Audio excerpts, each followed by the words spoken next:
हम सभी लोग फिर आज शाम की कुछ नई जीवन जीने की सूत्र के रूप में दो शब्द मां जिनवाणी के सुनने के लिए बैठे।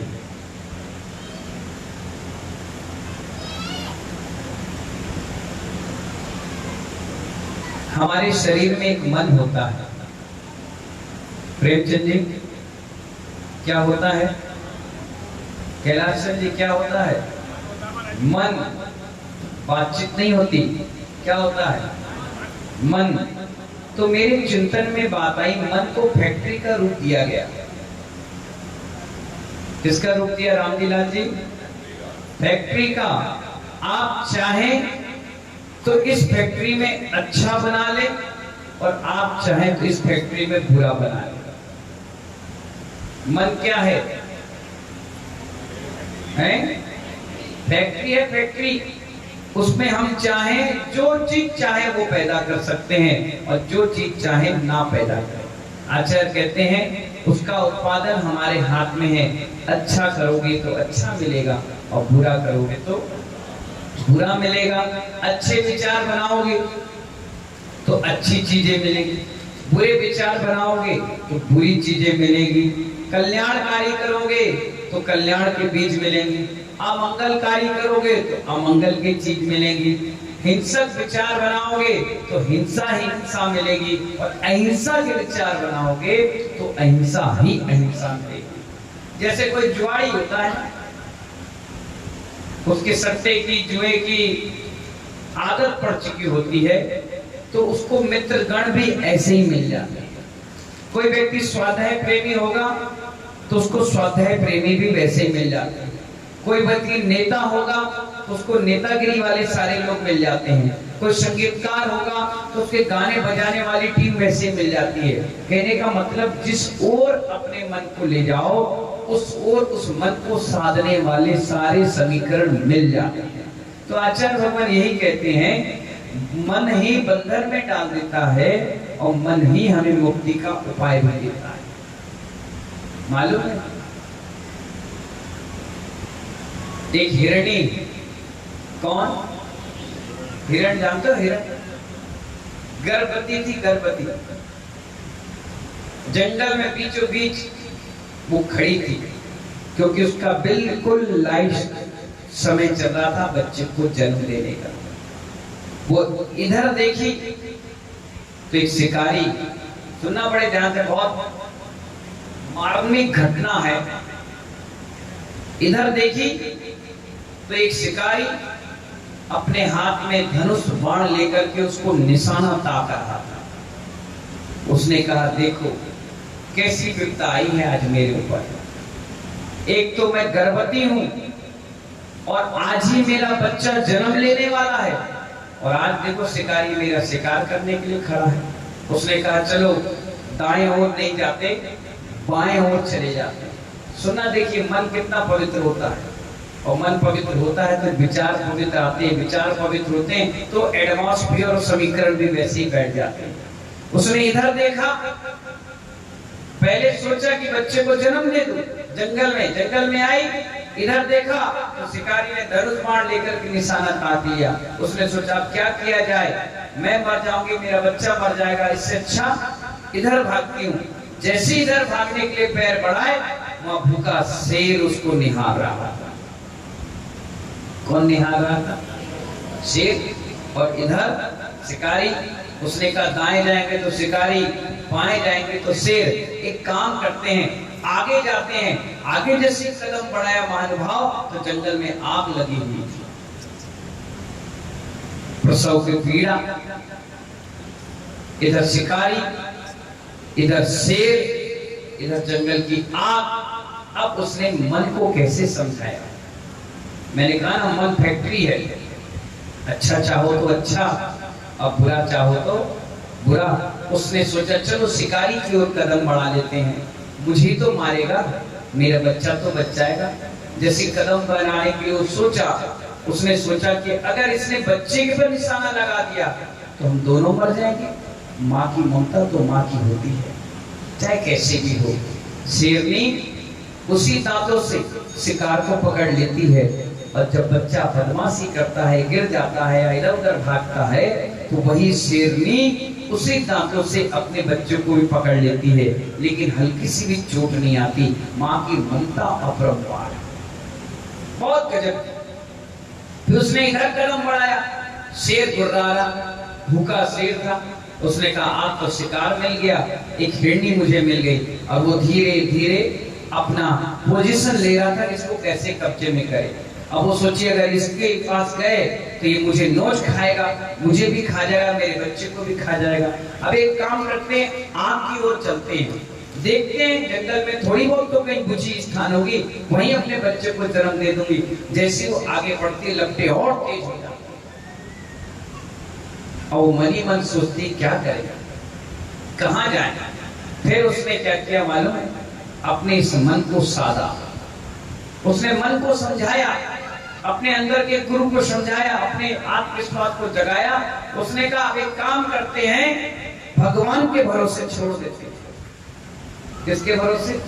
महावीर भैया, भगवान के भरोसे छोड़ देते हैं, अपने भाग्य के भरोसे छोड़ देते हैं। अगर मेरा मरण शिकार के हाथ से होगा तो मैं कितनी भागूंगी, उस शिकार का तीर मुझे आकर लग जाएगा, मैं मर जाऊंगी, कोई बात नहीं। अगर मेरा भक्षण शेर के हाथ से लिखा होगा तो शेर मुझे खा जाएगा, मेरा भक्षण आग में लिखा होगा तो वहां जल जाएगा। अगर यहीं खड़े होकर के मरना लिखा होगा, जो होगा देखा जाएगा।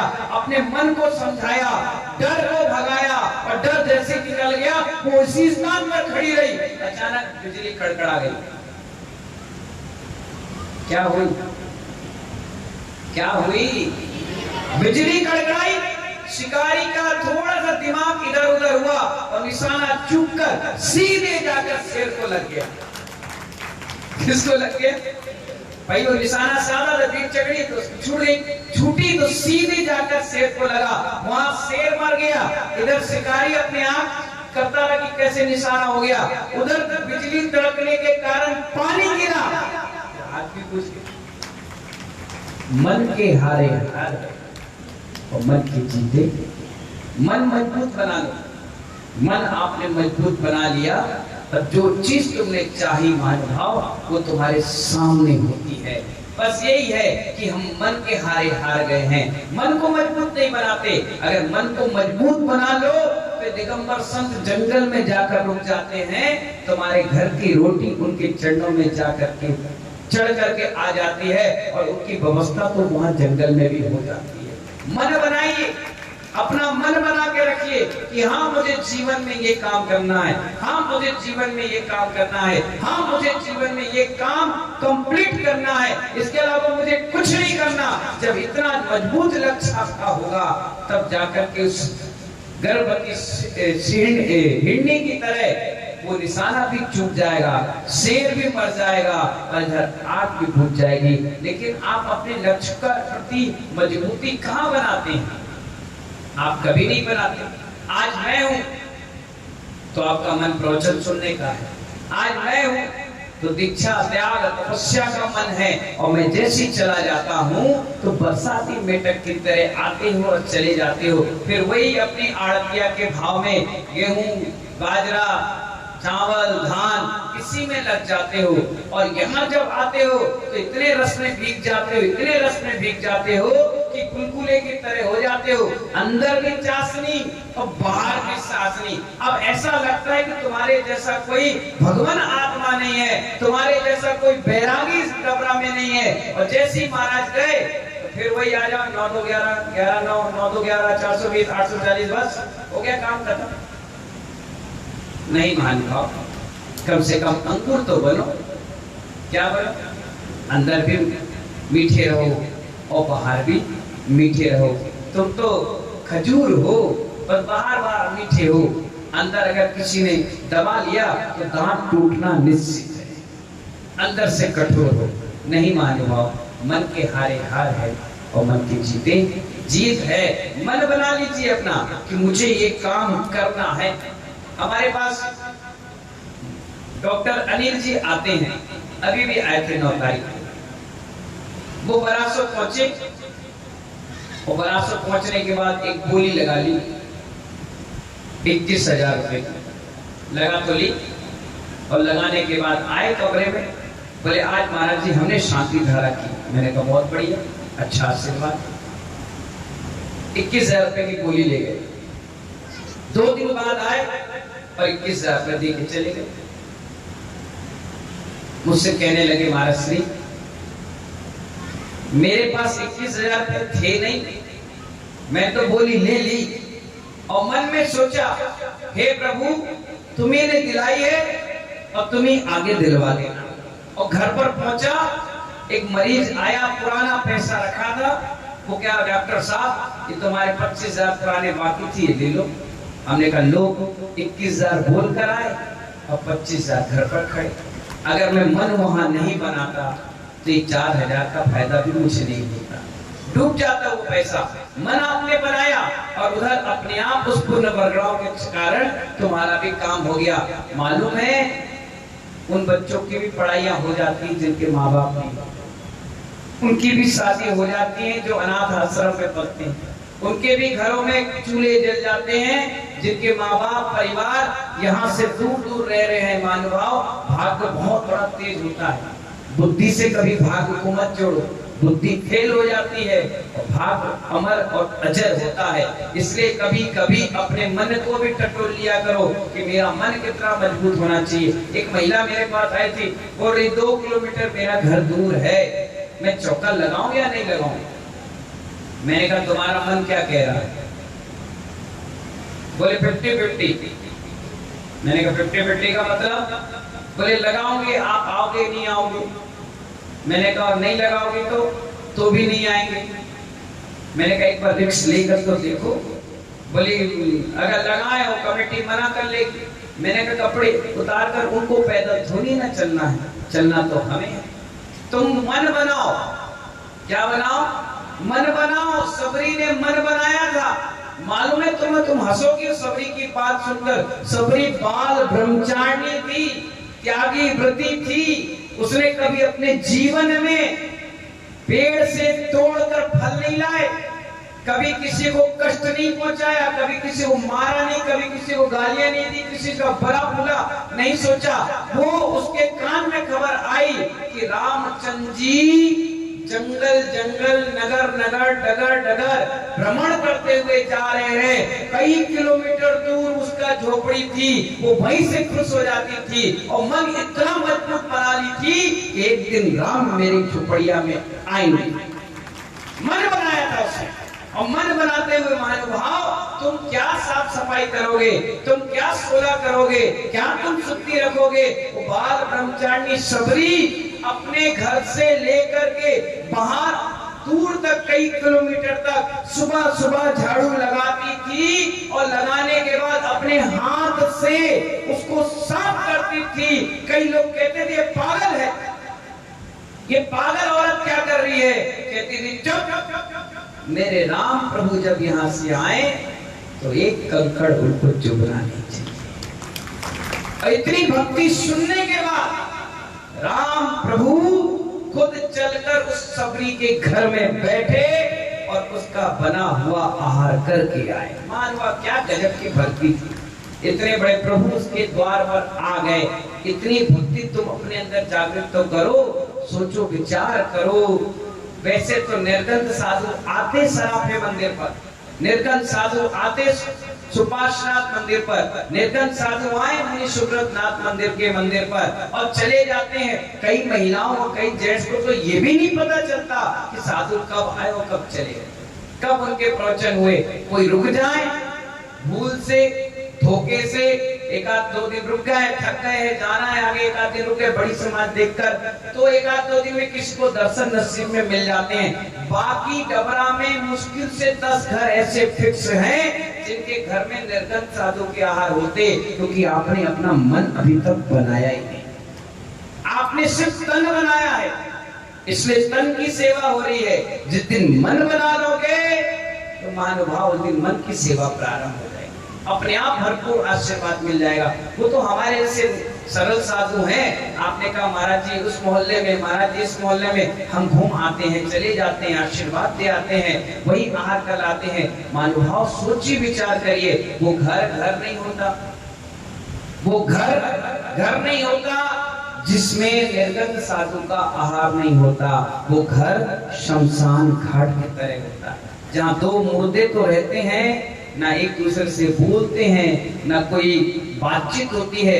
वो अपने कब्र में लेटा हुआ है, वो अपनी चिता में लेटा हुआ है, ना उसको कोई मतलब, ना उसको कोई मतलब। इसीलिए कहते हैं कि समय समय पर निर्गत साधुओं के आहार अपने घर पे करा लेना चाहिए, जिससे साधु घर पर आ जाता है तो हमारे घर की आलाएं बलाएं छूट मंतर हो जाती है, भाग जाती हैं। 2, 4, 5, 10 दिन में उस घर में ऐसा माहौल बन जाता है। लोग कहते हैं महाराज जी आज जब से आहार हुआ बड़ा अच्छा लग रहा है, बड़ा अच्छा वातावरण बनता चला जा रहा है। हमारे घर से बरकत जो चली गई थी वो लौट कर वापस आ गई।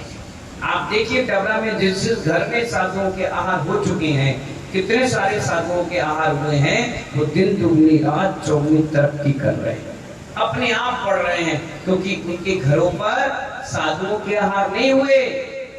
फिर किसके हुए? आने वाले भगवानों के आहार हुए।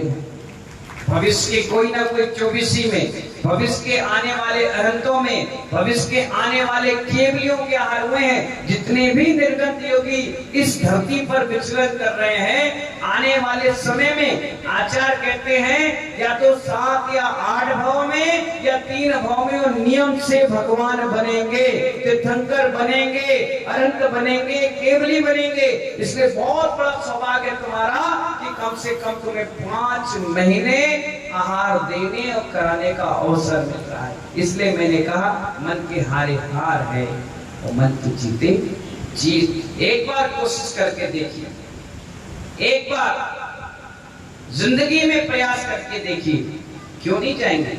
अवश्य जाएंगे। क्यों नहीं जाएंगे? अवश्य जाएंगे।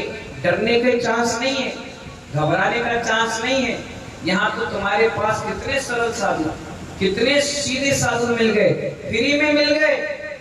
5 रुपए का नारियल चढ़ा के आए और साधु चुपचाप चले आए। सोचिए, उनसे पूछिए जो 100, 200 और 500 किलोमीटर बार बार गाड़ियां लेकर के गए, तब भी साधु वहां चतुर्मास करने नहीं गए, फिर भी वो खाली हाथ रह गए। तुम्हारे इतने सारे लोगों में कितने लोग गए थे? 50, 60। और बताओ 1000 घर के समाज में निर्गत साधु तुम्हें तोहफे के रूप में दे दिए, बोले जाओ खुश रहो, तुम्हारे यहाँ बस सहयोग करेंगे। कोई बात नहीं, इन 50 लोगों के पुण्य से। इसलिए महानुभाव इस पुण्य में छेद नहीं करिए, इस पुण्य में एयरलाइट लगा लीजिए कि कल के दिन जो पुण्य हम भर कर जाए, कोई दुश्मन आकर उसमें छेद ना कर जाए। बहुत मजबूत से थे अपने घड़े को बना ले, अपने मन को बना ले। इस फैक्ट्री में अच्छे विचारधाराएं लाएं, पवित्र विचारधाराएं लाएं, जिससे उस हिरणी की रक्षा करने अपने आप प्राकृतिक आ गई।